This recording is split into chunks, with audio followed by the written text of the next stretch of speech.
I'm not the kind of guy who usually overshares online, but I need to put this out somewhere. Call it closure, call it therapy, call it what you want, but I need to tell someone what happened. And Reddit seems far enough from real life to be safe. My name's Josh.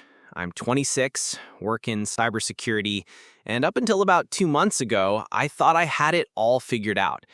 Good job, great apartment, and a girlfriend I was planning to propose to by the end of this year. Her name's Maddie. 24, smart, gorgeous, funny, with this chaotic kind of charm that made life feel like a movie when I was around her. We'd been together for almost 3 years. We met at a friend's house party during COVID. Ironic because back then, the idea of meeting someone was almost laughable. But there she was, in a kitchen full of strangers, drinking red wine and talking about how horoscopes are basically just social engineering. I laughed. She noticed. We talked for hours that night. The rest was history. Or so I thought. The signs were subtle at first. You know the kind. The occasional, "Oh, I'm working late," or "going out with the girls," followed by radio silence for hours. I never wanted to be the controlling boyfriend, so I didn't question her. I trusted her. Blindly. Stupidly. Things really started shifting around month 30. That's when she got promoted at her marketing firm and suddenly started working with a new client, Travis. She talked about him a lot. At first, it was innocent enough. Travis is super demanding, but I like the challenge. Then Travis took us all out for drinks after we closed the deal. Cool. Fine. Team building, right? Then one Friday night, Maddie told me she had a girls' spa weekend and wouldn't be home until Sunday. I offered to drop her off. She declined, said one of her friends was picking her up. Spoiler alert, I'm not a complete idiot. That night, I couldn't shake the feeling that something was wrong. So I did something I'm not proud of. I went through her iPad. Before anyone judges, yeah, I know, trust goes both ways. But my gut was screaming and I needed answers. Her iPad was synced with her iMessages. She forgot that. I scrolled. There weren't many texts to Travis, but there was one that hit like a truck. Travis, can't wait to feel your skin again. This weekend can't come soon enough. Maddie, same. I've missed you so much. Feels like I'm living 2 lives. 2 lives. One with me, one with him. I sat there for probably 20 minutes just staring at the screen. I couldn't breathe. Couldn't think. Couldn't even cry. Just static. My entire reality had just shifted. Every memory, every plan, every future conversation. Contaminated. I didn't confront her that weekend. I needed time. Time to think, time to plan.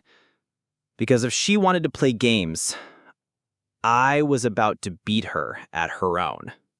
After reading those messages, I didn't sleep, not for a second. My heart was racing like I had just sprinted a mile, but I was perfectly still in bed, just thinking, replaying every memory, rewriting them with this new, awful filter. I wanted to scream at her, break things, confront her the second she walked in.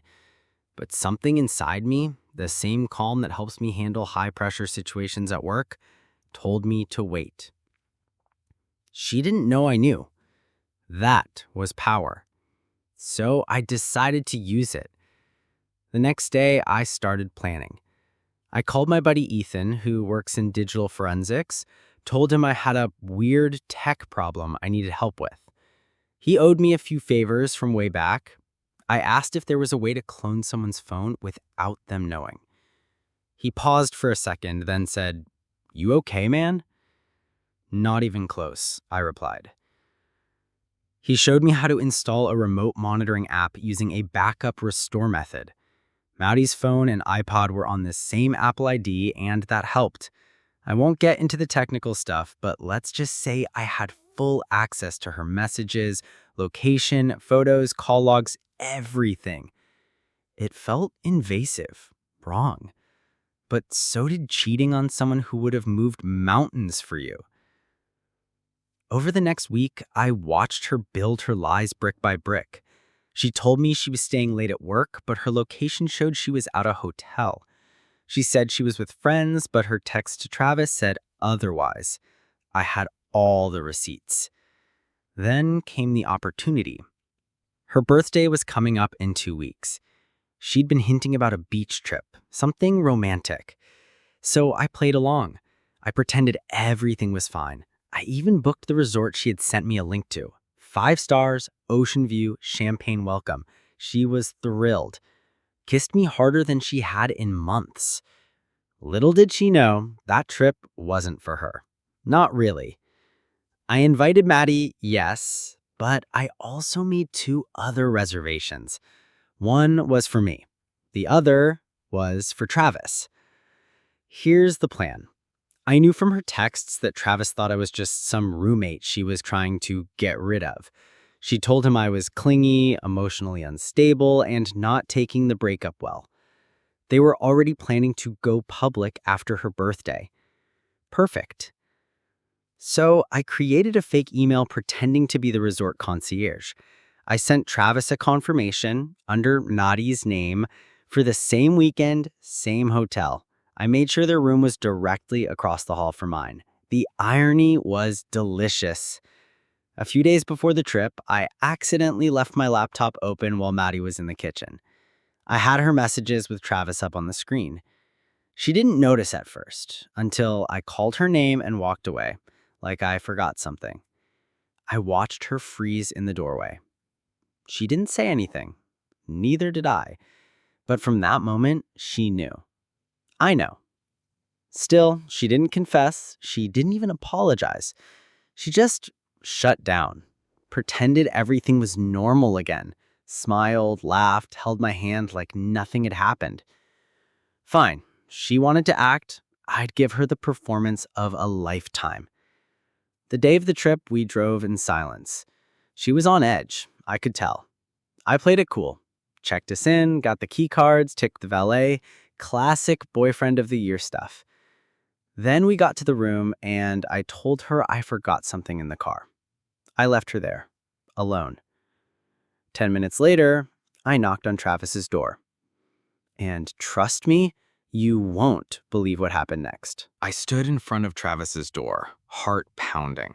I had imagined this moment 100 different ways. Him opening it with a smug look, maybe shirtless, maybe hungover. What I didn't expect was this. He opened the door in a towel. "Oh," he said, surprised. "Can I help you?" "Yeah," I said, calm as ice. "I think you already did." He blinked, clearly confused. "Sorry, do I know you?" I smiled. "You're Travis, right? From Maddie's marketing firm?" His face changed. Just slightly. Enough for me to see he knew exactly who I was. "I'm Josh, her boyfriend. Well, ex, I guess, depending on how this goes." He took a step back. "Look, man, I don't know what she told you, but I know everything. I know about the texts, the hotel last month, the fake spa weekend. I know she told you I was just some loser roommate. I know you've been screwing my girlfriend behind my back for at least 4 months." He didn't deny it. Just looked down. "She said you guys were done," he muttered. I nodded slowly. "And you believed that? Without ever meeting me, without asking questions?" He didn't answer. "She lied to both of us," I continued. "But the difference is, I didn't screw someone else while lying." There was a long silence. I could feel the awkward tension like static in the hallway. Then I said the part I'd rehearsed a dozen times. "Look, I don't want to fight you. I'm not here to swing fists or make a scene, but I do want you to know what kind of person she really is. And I thought it'd be poetic if you both found out together. He frowned. Found what out? Come with me. You'll see. To my surprise, he followed, probably too curious not to. I walked back across the hall and unlocked my door. Maddie was inside on the balcony, scrolling on her phone. She turned around and froze the moment she saw him behind me. Her eyes widened. What the hell is going on here? I closed the door behind us. Travis, I said, gesturing toward him, meet Maddie, your single girlfriend. She dropped the phone, literally dropped it like it burned her. Josh, this isn't what it looks like. Oh no? Because it looks like you've been lying to both of us. Travis just stood there, mouth slightly open, eyes darting between us. Maddie's face contorted into something between panic and fury. Why would you do this? What's your goal here, Josh? To humiliate me? No, I said. That's just a bonus. She lunged toward me, but I held up my hand. I'm done, Maddie. You made your choices. You played two people like puppets and didn't even have the guts to own up to it. So now you get to live with it. I turned to Travis.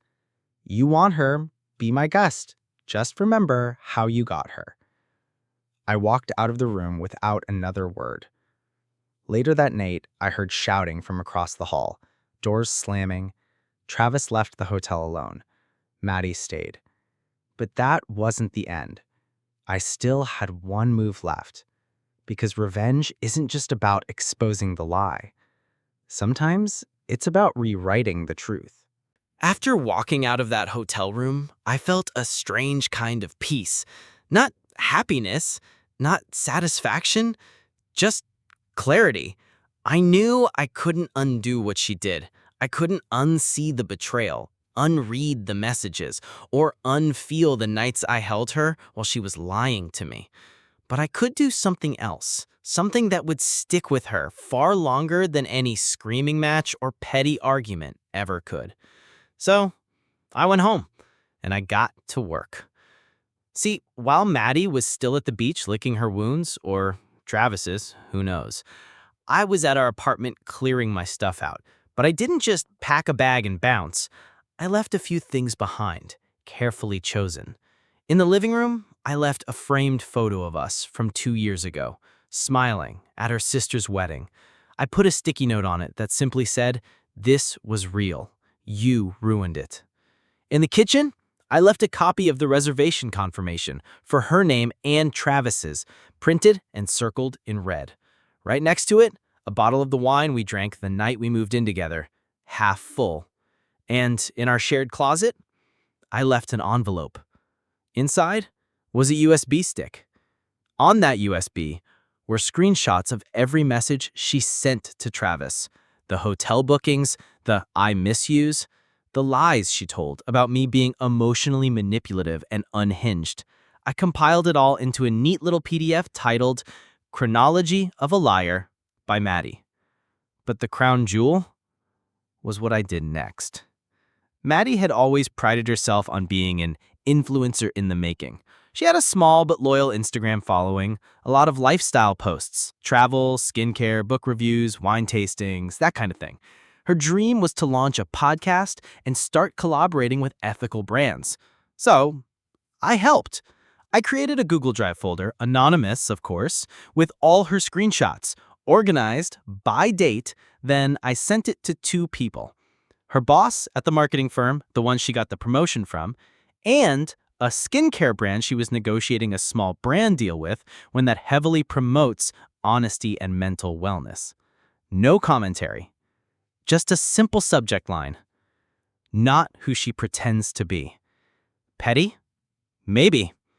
Unfair? I don't think so. I didn't lie. I didn't fabricate.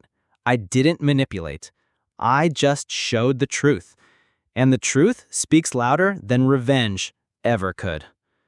A week later, I heard from mutual friends that her brand deal was put on hold and she was taking a break from social media to focus on herself. Travis had blocked her, apparently. I didn't dig for details. I didn't need to, because I was already out, living in a new apartment, sleeping better than I had in months, and feeling lighter. Not because I destroyed her, but because I let go. And now? Now I just hope she remembers. Every time she checks her feed, every time a brand ghosts her, every time she looks at that wine bottle on the counter and wonders where it all went wrong, she'll remember. I was the one who trusted her. And I was also the one who made sure she'd never forget what she lost. TLDR, my girlfriend cheated on me. I played along, gathered proof, set her up in a hotel confrontation with her side guy, exposed her lies to him, then left behind a trail of truth that burned her carefully built online life to the ground. Now, I sleep like a baby,